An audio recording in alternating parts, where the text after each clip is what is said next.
Kerala Janapaksham secular BJPയിലേക്ക് merge ചെയ്താണ് PC ജോർജും മകനും BJPയുടെ വിശാല പ്ലാറ്റ്ഫോമിലേക്ക് എത്തപ്പെട്ടത്.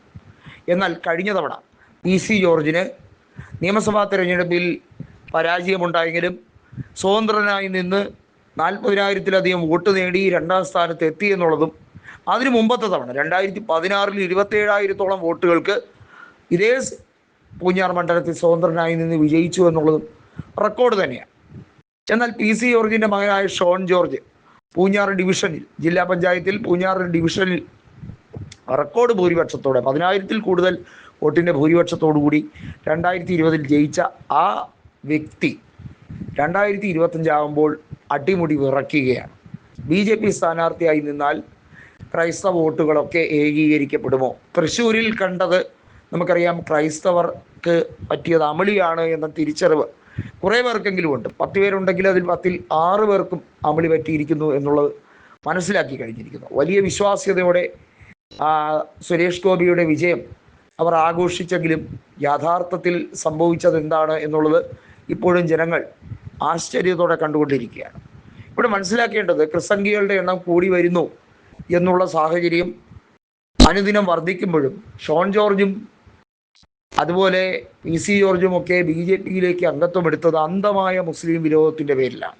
നമുക്കറിയാം, മുസ്ലിങ്ങൾ അവരുടെ പാനീയത്തിൽ എന്തൊക്കെയോ കലക്കുന്നു, അതൊക്കെ കൊടുത്ത് വന്ധ്യീകരിക്കുന്നു എന്നൊക്കെ പറഞ്ഞ് വൃത്തികേടുകൾ മാത്രം വിളമ്പിയ മലീനസമായ സെപ്റ്റിക് ടാങ്ക് പോലും തോറ്റുപോകുന്ന രീതിയിൽ, ദുർഗന്ധം വഹിക്കുന്ന രീതിയിലുള്ള വാക്കുകൾ ഇദ്ദേഹം പറഞ്ഞതൊക്കെ നമ്മൾ കണ്ടതാണ്. കേരള മനസാക്ഷി അന്താളിച്ചു പോയ നിമിഷങ്ങളുണ്ട്.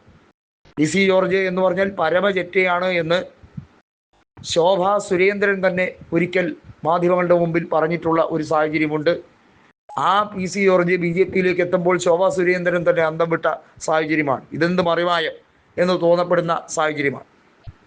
മാത്രമല്ല, പല നേതാക്കളും, അതായത് അന്ധമായ മുസ്ലിം വിരോധം വെച്ച് പുലർത്തുന്ന ആരൊക്കെയാണ്, അവരെ കൃത്യമായിട്ട് ടാർഗറ്റ് ചെയ്യാൻ BJP ശ്രമിക്കുന്നുമുണ്ട്.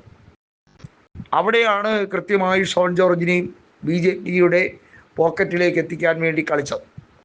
ഇതിനകത്ത് മറ്റൊരു കളി എന്ന് പറയുന്നത്, BJPയിലേക്ക് ഒരു കാലത്തും അടുക്കാൻ സാധ്യതയില്ലാതിരുന്ന ഈഴവരുടെ വോട്ട് ബാങ്ക് വർദ്ധിപ്പിക്കാൻ BJP കണ്ട മറ്റൊരു സഖ്യമായിരുന്നു BDJS.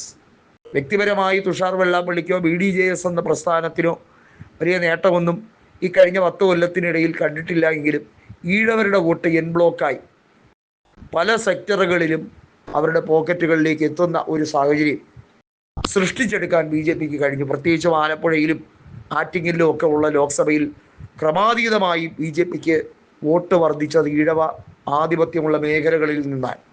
പരമ്പരാഗതമായി ഈഴവർ കമ്മ്യൂണിസ്റ്റുകാർക്ക് വോട്ട് ചെയ്യുന്ന ഒരു സ്വഭാവം ഈ മേഖലകളിലൊക്കെ വിട്ടൊഴിഞ്ഞു എന്നുള്ളത് അത്ഭുതകരമായി.